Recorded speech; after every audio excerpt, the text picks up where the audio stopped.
अस्सलामु अलैकुम दोस्तों, ये गिलाज़त का ढेर उम्मत मोहम्मदी के फिरौन और जाहिलों के पेशवा अबू जहल की कब्र है।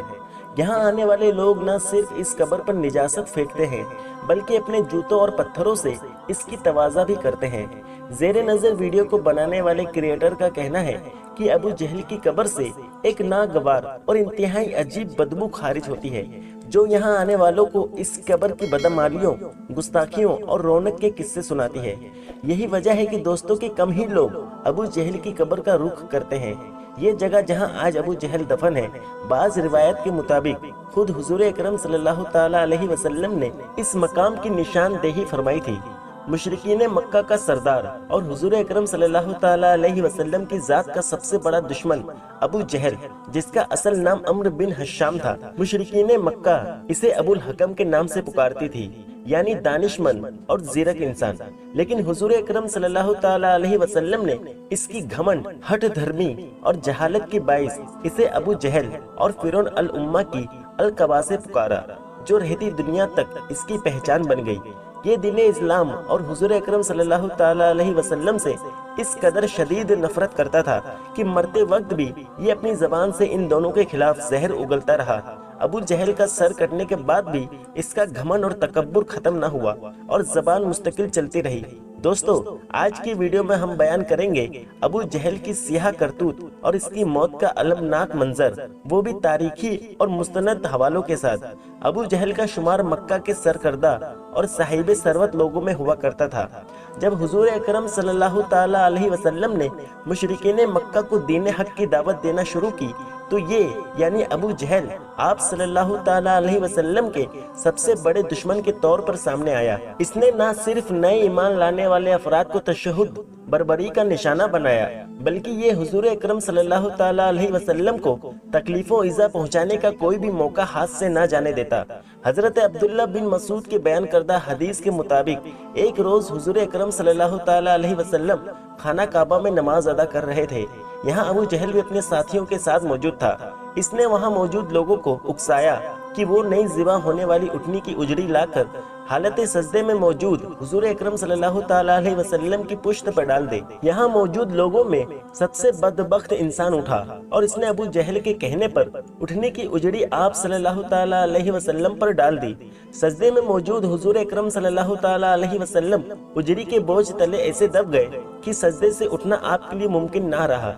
ये मंजर देखकर अबू जहल और उसके साथी खूब हंसे, यहाँ तक कि हंस हंस कर लोटपोट हो गए।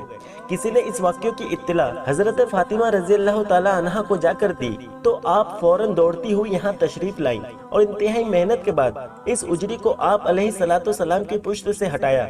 दोस्तों, ये अबू जहल की खबासत का कोई वाहिद वाक्य नहीं। अबू जहल ने न सिर्फ हुजूर अकरम सल्लल्लाहु ताला अलैहि वसल्लम को वादी बदहा में जख्मी किया, बल्कि इसने एक मर्तबा आप अलैहिस्सलातु सलाम के कत्ल का मंसूबा भी बनाया, जिसमें वो कामयाब ना हो सका। रसूल खुदा सल्लल्लाहु ताला अलैहि वसल्लम के बदतरीन दुश्मन अबू जहल ने तरतीजे इस्लाम की राह में जगह जगह पर रुकावटें हासिल की और अहले ईमान को सख्त मसाहिब आलम से दो चार किया। हजरत अम्मार बिन यासिर रज़ी अल्लाह ताला अन्हु और आपकी वालिदैन जो कबीलाई बनी मखजूम की गुलाम थी, जब अबू जहल को इन अफराद के ईमान ले आने की खबर पहुंची तो इसने खानदान अम्मार को मुश्किल सितम बना लिया। ये कभी इन अफराद को सहरा की गर्म रेत पर लेटाता तो कभी इन्हें घंटों पानी में गोते दिए जाते। हजरत अम्मार बिन यासिर रज़ी अल्लाह ताला अन्हु को दहकते हुए अंगारों पर लिटाकर दीन इस्लाम से दस्त बरदार होने की धमकियां दी जाती। हजरत अम्मार बिन यासिर की वालिदा हजरत सुमैया रज़ी अल्लाह ताला अन्हा दीन इस्लाम की पहली शहीद कहलाती हैं, जिन्हें इसी बदबख्त अबू जहल ने इंतहाई वहशियाना तरीके से नेज़ा मार कर शहीद कर दिया था। यही वजह है कि दोस्तों, हुजूर अकरम सल्लल्लाहु ताला अलैहि वसल्लम ने फरमाया था कि हर उम्मत का एक फिरौन होता है और मेरी उम्मत का फिरौन अबू जहल है। दोस्तों, फिरौन अपनी बेइंतहा सरकशी और खुदाई के दावों के बावजूद अपनी मौत के वक्त अपनी फितरत से पलट आया था। ताहम अबू जहल वो शख्स था कि जिसने मरते मरते भी इस्लाम दुश्मनी और गुरूर और तकब्बुर का दामन ना छोड़ा।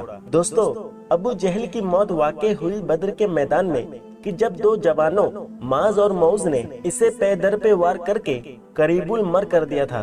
ताहम ये जंग के इक्तदार तक मरा नहीं था। जंग बदर के खात्मे के बाद हुजूर अकरम सल्लल्लाहु ताला अलैहि वसल्लम ने इरशाद फरमाया کہ ابو جہل کو تلاش کیا جائے۔ یہ سن کر بہت سے صحابہ اکرام ابو جہل کی تلاش میں مگن ہو گئے، جن میں حضرت عبداللہ بن مسعود بھی شامل تھے۔ تلاش کے دوران ایک مقام پر آپ کو ابو جہل نظر آیا، جو ابھی تک زخمی حالت میں تھا لیکن مرا نہیں تھا۔ جب عبداللہ بن مسعود نے اس کے سینے پر بیٹھ کر اس کی گردن کاٹنی چاہی تو اس نے آپ کو مخاطب کرتے ہوئے کہا کہ اے غریب چرواہے، تو آج بہت ہی اونچی جگہ پر بیٹھا ہے، محمد کو جا کر میرا یہ پیغام دینا کہ ابو جہل مر تو گیا لیکن وہ آج بھی تمہارا سب سے بڑا دشمن ہے۔ اس نے مرتے ہوئے عبداللہ بن مسعود کو تلقین کی کہ میرا سر ذرا نیچے سے کاٹنا تاکہ لوگوں کو علم ہو کہ یہاں کا سردار آج بھی میں ہی ہوں۔ تبری اور ابن حشام کی روایت کے مطابق ابو جہل مرتے وقت اور اپنا سر کٹنے کے بعد بھی حضور اکرم صلی اللہ تعالیٰ علیہ وسلم اور دین اسلام کے خلاف اول فول بکتا رہا، یہاں تک کہ حضرت عبداللہ بن مسعود نے اس کا سر لے جا کر حضور اکرم صلی اللہ تعالیٰ علیہ وسلم کی خدمت میں پیش کر دیا۔ حضور اکرم صلی اللہ تعالیٰ علیہ وسلم نے ابو جہل کے مرنے پر شکرانہ نفل ادا کیے اور اس کی لاش کو قریش کے دیگر 24 سرداروں کے ہمراہ ایک کنویں میں پھینک دینے کا حکم دیا۔ دوستو، یہ وہی کنواں ہے جہاں ابو جہل اور اس کے باقی ساتھیوں کو دفن کیا گیا تھا۔ یہ جگہ آج بھی اس کی بدبختی اور بدمالیوں کے باعث تعفن اور خلافت کی آموزگاہ بنی ہوئی ہے۔ دوستو، امید کرتا ہوں آپ کو ہماری آج کی ویڈیو پسند آئی ہوگی۔ پسند آنے پر نہ صرف اسے لائک کریں بلکہ اپنے دوستوں میں شیئر بھی ضرور کریں، اور ایسے ہی ویڈیوز دیکھنے کے لیے ہمارے چینل کو سبسکرائب کرنے کے ساتھ ساتھ بیل آئیکن پر پریس کر دیں تاکہ ہماری آنے والی نئی ویڈیوز کی نوٹیفیکیشن سب سے پہلے آپ کو ملے۔ ملتے ہیں اگلے ویڈیو میں، تب تک کے لیے اللہ حافظ۔